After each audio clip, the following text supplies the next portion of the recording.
Hello, everybody. My name is Nicolas. I'm a lecturer at the University of Lausanne and Geneva, and I'm one of the two editors of the Old Norse Myths as Ideologies volume, which has just been published by Political.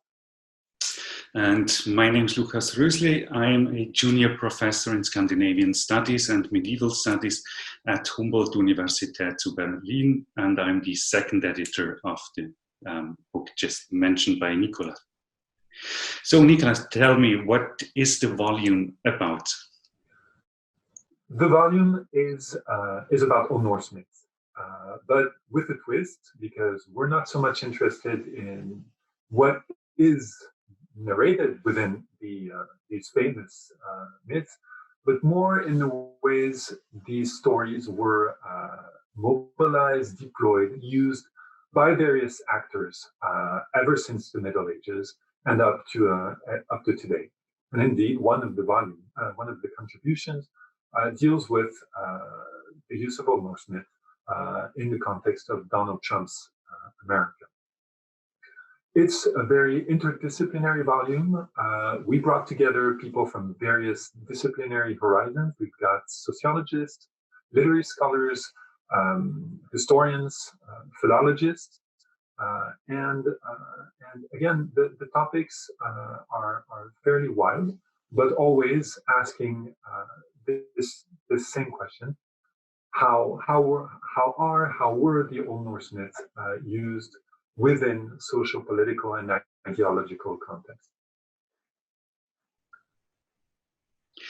And the material we covered in the volume begins with a range from Old Norse myth as myth per se, or as a ideological turn on myth in the Middle Ages with the Prose Edda, and then turns over to the question of how archaeology is using ideology and Old Norse myth in their research, going over to the broad spectrum of the history of our field, especially the late 19th century and the first half of the 20th century, which was very dark in some places, with Otto Höfler, for example, who was a famous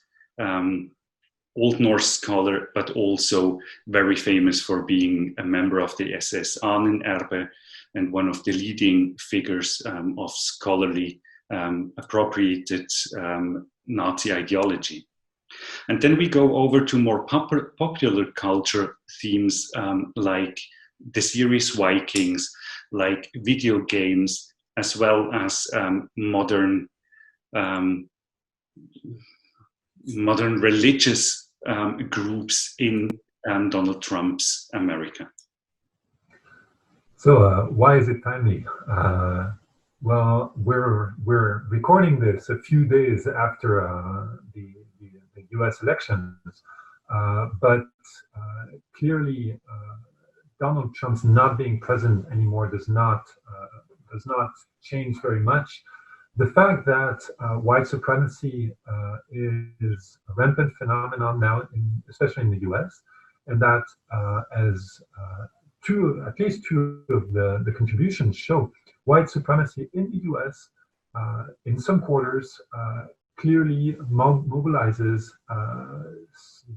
some of the Old Norse myths, and clearly there's this contextual urgency, but Lukas and I firmly believe that scholarship more generally, and scholarship on Old Norse myth and material also require a critical take, both on the subject matter and on the scholarship itself that being done about it.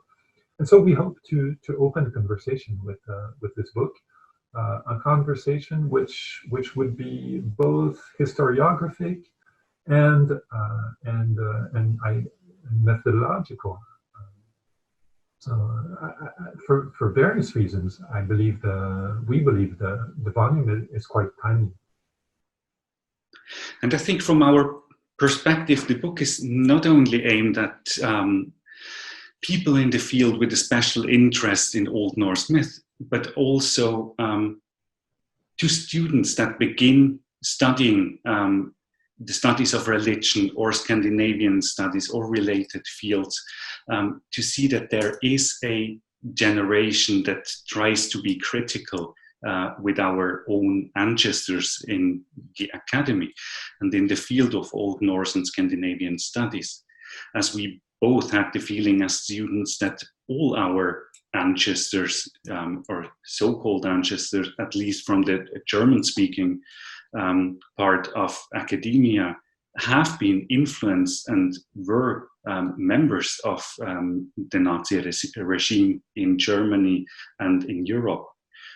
And so we would like to show students as well as the interested public that there is another way to dealing with this and to discuss this whole discourse that happened through the time during the 20th century and restarts, as we have seen in the US, but also in Europe in extreme right-wing groups.